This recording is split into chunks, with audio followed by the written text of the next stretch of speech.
Caríssimos irmãos, não deixa de parecer estranho este episódio, sobretudo no que respeita à pergunta de Jesus. Parece à primeira vista que Jesus está preocupado com aquilo que os outros pensam dele. Mas só à primeira vista. Para podermos entender o significado profundo daquilo que o Senhor hoje nos diz, é preciso termos em conta também o cenário que o evangelista São Mateus nos apresenta para esta dupla pergunta que o Senhor hoje faz a todos. Jesus foi com os discípulos para Cesareia de Filipe. Para quem já teve a graça de visitar os lugares santos, sabe que Cesareia de Filipe fica já no norte de Israel. Ou seja, numa zona não só geograficamente distante de Jerusalém, como também espiritualmente. Era uma zona desconsiderada pelos judeus piedosos de Jerusalém, porque já estava contaminada pelas crenças e pelas fés nos deuses greco-romanos e, sobretudo, pelo culto ao imperador como um deus. E é neste ambiente paganizado, neste ambiente em que já se diluiu a fé no Deus verdadeiro, que Jesus se volta para os discípulos e faz a pergunta que é o grande desafio que Deus hoje também nos faz. Quem dizem os homens para aí que é o Filho do Homem? Filho do Homem é uma expressão que aparece muitas vezes na boca de Jesus e que os judeus entendiam, porque é uma expressão do Antigo Testamento. Uma expressão e uma figura do livro de Daniel, do capítulo 7, e da literatura profética, e que falava de alguém com a figura de um filho de homem, ou seja, de um ser humano, que havia de descer do céu para, em nome de Deus, julgar a humanidade. Jesus aplica a si esta expressão. E então pergunta aos discípulos de então, e a nós hoje, quem dizem os homens que é o Filho do Homem? E Jesus tem a paciência de ouvir os disparates que diziam dele. Olha, senhores, uns dizem que é João Batista que ressuscitou dos mortos. Outros dizem que és Elias, o grande profeta que regressou. Outros não sabem muito bem o que hão de dizer, então dizem que és um profeta poderoso. E o que impressiona é a resposta de Jesus. O silêncio. Porque a Jesus não importa as sondagens de opinião.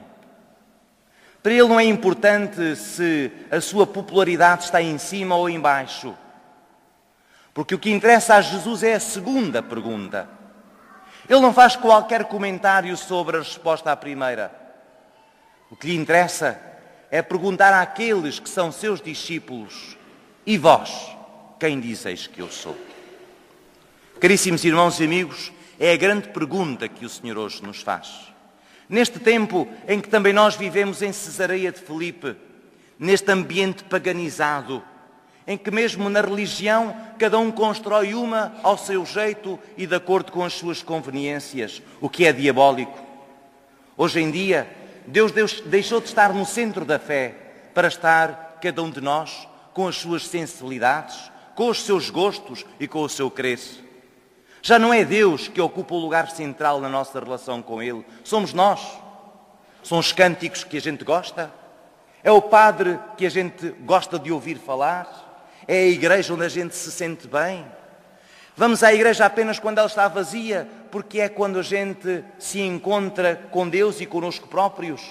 Ou seja, Deus deixou de ocupar o centro para ocuparmos o centro, cada um de nós, na sua sensibilidade. Isto é diabólico.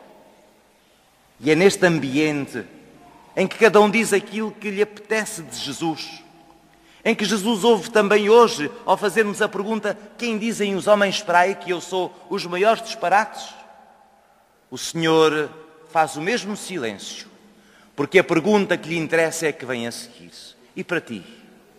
Para ti que escutas a minha palavra, todos os domingos ouves aquilo que eu te digo.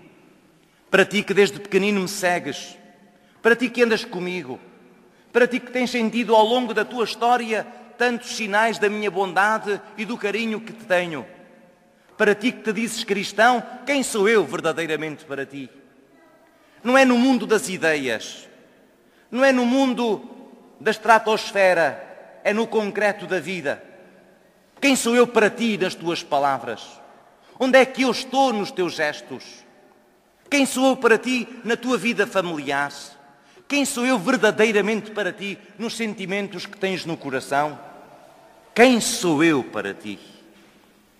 Pedro, que tinha o coração ao pé da boca, responde imediatamente, não por inteligência própria, mas por inspiração do Espírito de Deus: tu és o Cristo, tu és o Messias, o Filho de Deus vivo. E Jesus diz-lhe: és feliz, Simão, porque não foram nem a carne nem o sangue que te revelaram, ou seja, não foi um ser humano que te disse, mas meu Pai que está nos céus. Pois também eu te digo, tu és Pedro, que em hebraico se diz Kefas, és o rochedo, no qual eu assentarei e construirei a minha igreja. Jesus quis fazer a sua igreja na debilidade dos homens. Pedro teve esta grande profissão de fé, mas não tardará muito que não renegue e renuncie ao seu Senhor. Mas Deus quis construir a fidelidade do seu amor na pobreza e na debilidade da nossa fidelidade. Tu és Pedro, e sobre esta pedra edificarei a minha igreja, e as portas do inferno não prevalecerão contra ela. Caríssimos irmãos e amigos, quando a gente olha para a história da igreja e vê tanta miséria, fruto da miséria humana, como a gente sente que estas palavras de Jesus são a nossa segurança e a nossa garantia. Apesar do pecado dos homens, apesar do nosso pecado, porque a igreja não é uma ideia, mas são pessoas concretas, és tu e sou eu, feita do nosso pecado e da nossa fidelidade, da nossa vontade de sermos fiéis ao Senhor e das nossas quedas, mas é feita sobretudo da presença daquele que não nos deixa cair e não deixa que as forças do inferno se apoderem daquilo que é santo. Esta é a nossa grande confiança, caríssimos irmãos e amigos. Neste dia, o Senhor chama-nos a amarmos muito a nossa igreja, porque foi nela que recebemos o dom da fé, porque foi nela que o Senhor nos gerou para a vida eterna através do batismo, porque é nela que cada domingo o Senhor conosco se encontra para nos fortalecer e para nos dizer: não tenhas medo, porque as forças do mal, as portas do inferno, jamais prevalecerão contra aqueles que são meus. Mas o Senhor pergunta-nos também, neste domingo e em cada encontro, quem é Ele verdadeiramente para nós? Que lhe responderíamos nós? No concreto da vida, que lhe diríamos nós? Não com uma ideia doutrinalmente muito bem construída, não com uma resposta teologicamente muito sólida, mas com a vida. Que diríamos nós ao Senhor? Quem é Ele verdadeiramente para nós, no concreto da nossa existência? Caríssimos irmãos, na semana passada refletíamos sobre isto e ontem li uma notícia que me impressionou tanto, que me emocionou até às entranhas. Os nossos irmãos no Iraque continuam perseguidos e acusados. Fogem pelos montes porque os querem decapitar, flagelar e crucificar. Mas não se esconderam. Não se foram pôr dentro de grutas. Construíram tendas. E o que me impressionou é que no teto das tendas, para que toda a gente possa ver, dizem: Jesus é a luz do mundo. Jesus é a luz do mundo. Com tudo o que isto implica de perigo para as suas vidas. Que grande fé, caríssimos irmãos e amigos. E como isto nos devia mexer, impressionar e desafiar. No concreto da vida. Gente que corre perigo de vida para não renegar aquele em quem puseram a sua confiança. Gente que corre perigo de vida para professar aquele que um dia descobriram como a luz dos seus passos e o rochedo das suas existências. Como isto nos envergonha. Como nós trocamos Jesus por qualquer coisa. Como nós nos envergonhamos porque podem sorrir quando testemunhamos a nossa fé. como nos vamos convencendo daquilo que os outros querem, que a fé é para ser vivida na sacristia e na vida pública não se fala de Deus. E nós calamo-nos porque temos medo das consequências, porque temos medo que se riam de nós, que nos ridicularizem, que nos ponham de lado. Jesus é a luz do mundo, dizem estes, que não correm perigo de serem ridicularizados, mas de perderem a vida. Que grande testemunho de fé! Neste dia, caríssimos irmãos e amigos, unamo-nos de coração a irmãos nossos que sofrem por amor a Jesus. Peçamos ao bom Senhor que nos fortaleça e que nos faça coerentes com aquilo que dizemos e que fazemos. Quantas vezes queremos as coisas de Deus, mas sem Deus? Queremos as coisas da Igreja como os sacramentos, mas sem a Igreja. E o Senhor hoje vem perguntar-nos, afinal, quem sou eu de facto para ti? Qual é a importância que tenho na tua vida? Onde estou eu nas tuas decisões?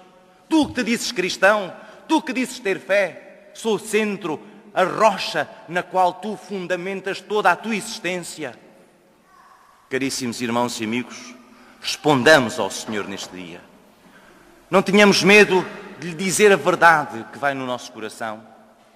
Porque apenas quando sentimos que precisamos para a nossa fraqueza da fortaleza de Deus, é que Deus nos pode segurar e dizer, não temas, porque eu estou contigo. Ao Senhor Jesus, luz do mundo, da nossa história, da nossa vida, dos nossos passos. Ao Senhor Jesus, que nos fortalece, que nos acompanha, que nos alimenta. Ao Senhor Jesus, nossa segurança e nossa esperança, a Ele a honra e a glória pelos séculos dos séculos.